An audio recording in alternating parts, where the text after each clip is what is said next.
So we had to get your attention. It's regrettable that we had to do it this way. That's what he said. I'm not making him right. Get this, I'm not making the man right. I'm telling you what he said. You see, no one does anything inappropriate given their model of the world. There's no such thing as right and wrong. There's only the context within which an action is held. Yeah. He also said a second thing. He said that if I could have gotten your attention any other way, I would have done it. But it doesn't seem like there was any other way to get your attention. So then, as you know, we finally, it took us about 10 years, found him and went over there and killed him. And there were celebrations in the streets in the United States, see, which is a living example, by the way, of no one does anything inappropriate given their model of the world. A living example, by the way, of the statement, there's no such thing as right and wrong. Many people thought it was totally okay to kill Osama bin Laden. Justice was done, many people said. I'm not here to argue the politics of that. I'm just making a point. Guess what? There's no such thing as right and wrong. There's merely the context within which something is experienced.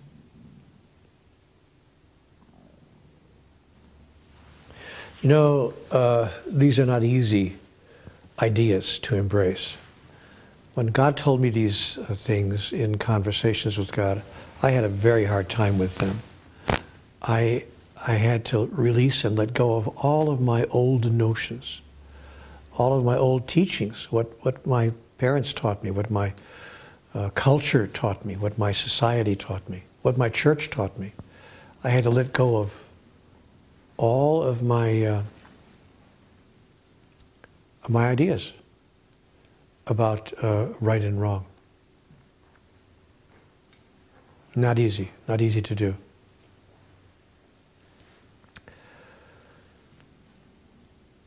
I needed something to replace them with. I said to God in the dialogue, well, then we become a society without values.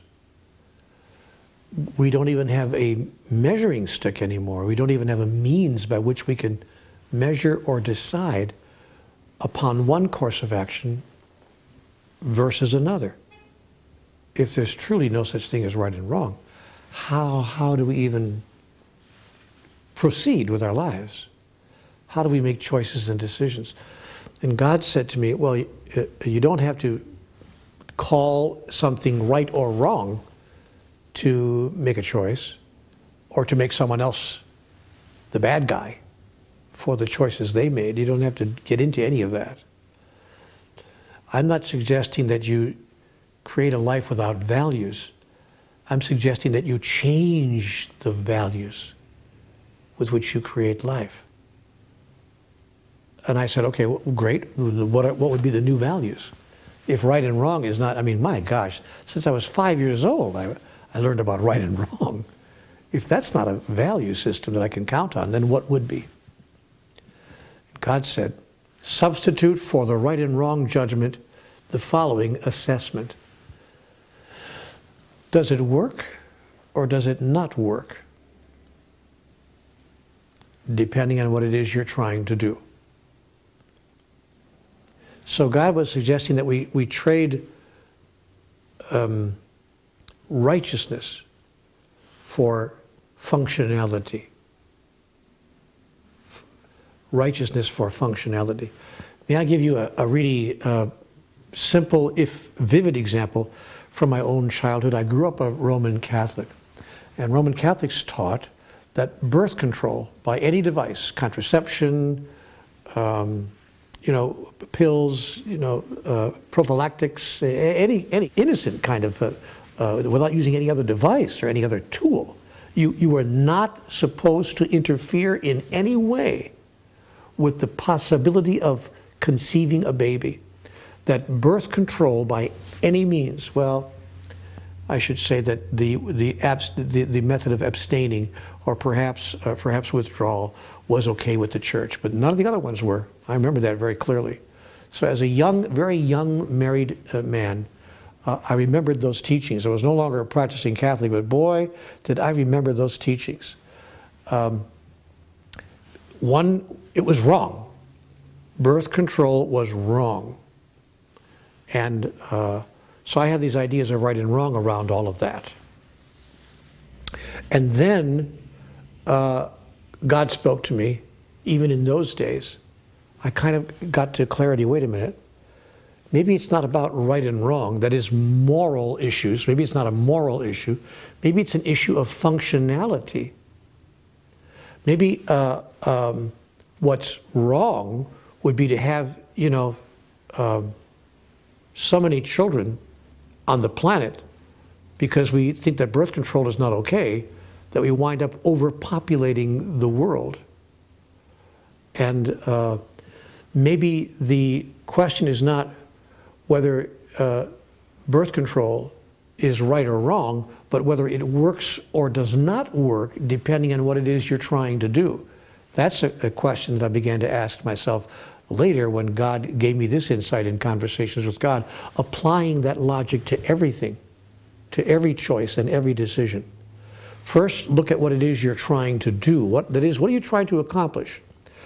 And then look to see whether a particular behavior is accomplishing that or is not. I'll use another really simple example. Driving 75 miles an hour or 120 miles an hour. Is that right or wrong? Well, again, and even the simple mind grasps immediately, it's a question of context. If you're driving on the Indianapolis Speedway as a participant in the 500, whatever they call that race, the 500 thing, then obviously you're going to drive more than 125 miles an hour, and driving 125 miles an hour is right. If you're trying to get to the grocery store through a populated neighborhood in a large city, driving 125 miles an hour would be wrong. And in fact, you can be arrested for it because it's wrong. It's so wrong, it's against the law. But what makes it right in one circumstance and wrong in another has, of course, to do with context. What are you trying to do? You trying to win the Indianapolis 500? Or you trying to get to the grocery store and do it safely without killing innocent people in the process? So everything then is considered contextually. I even, that extends to the most extraordinary behaviors like cannibalism, for instance. Not a thing that I would ever imagine could be right to do that. But I read a book called Survival about people who were in the Andes and their plane crashed, and many people were injured and some were dying. And one of the men who was dying actually said, he knew he was dying, said to those who were more healthy, less injured, who had a chance to survive, he said, "Do not hesitate to use me as food." And they were like, "Oh, couldn't even imagine." He said, "Listen to me. If you're here for many, many, many days before the rescue planes arrive, if they ever arrive, you will need to eat something. Do not hesitate to use me as food." They didn't. That is, they didn't hesitate. They actually did consume his flesh. What is right and what is wrong? What is right and wrong? It's a value system based on a moral construction generally created for us by someone else. By some religion, by some society, by some group, by some mutually held agreement that may or may not have any applicability whatsoever in this particular situation. Now, I know that there's a lot of pushback about so-called situational ethics. I understand that. People need things to be absolute, absolute. But God said to me, you will be hard-pressed to find a single situation in the entirety of your life where a rule or a regulation can be absolutely applied every single time without fail and without variation, without deviation of any kind.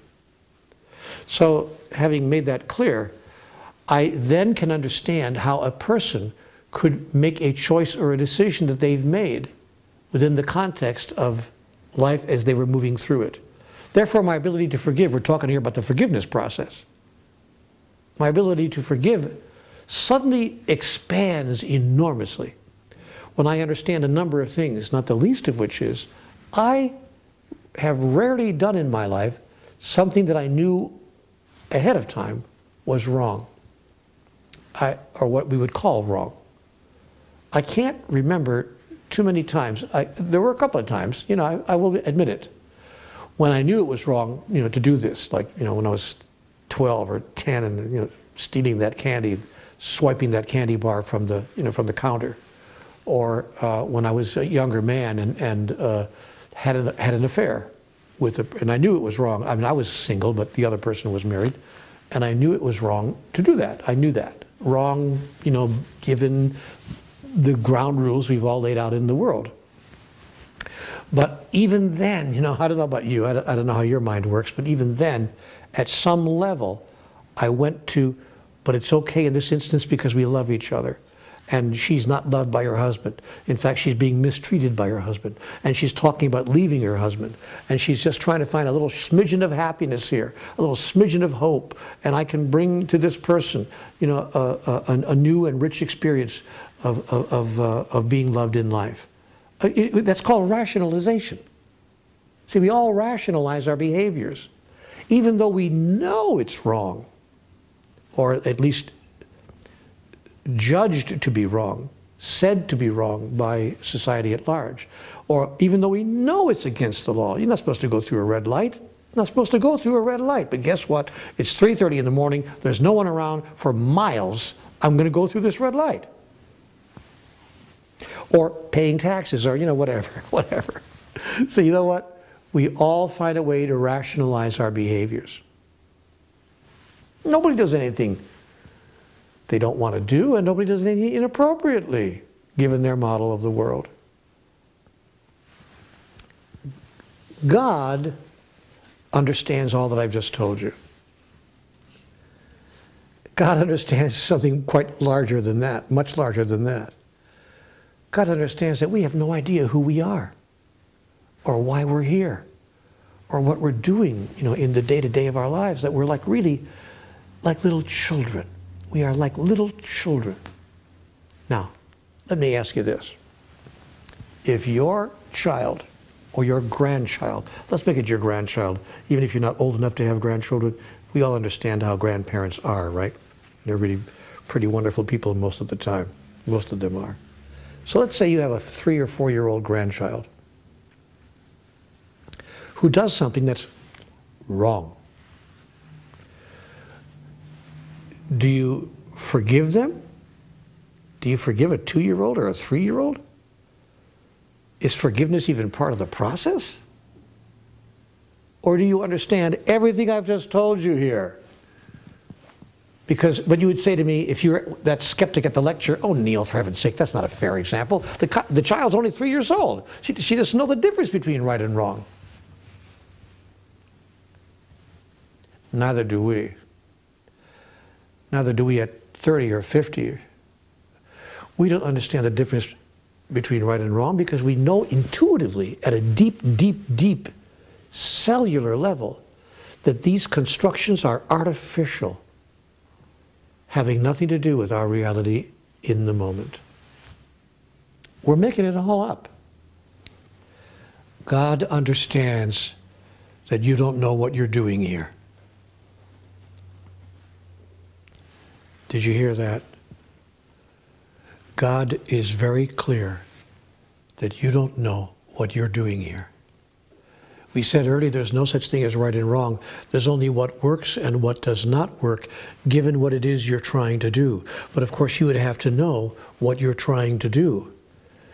And most people have no idea what they're trying to do. That is, what their soul is up to here upon the earth. We'll be discussing that in future lessons. Because when we are clear what we're doing here on the earth, who we are and why we're here, suddenly we understand the agenda of the soul. And when we are clear what we're trying to do, then we can make a far more, obviously, a far more educated decision about whether this particular behavior or that particular behavior gets us to or works, is functional in allowing us to do what we're trying to do.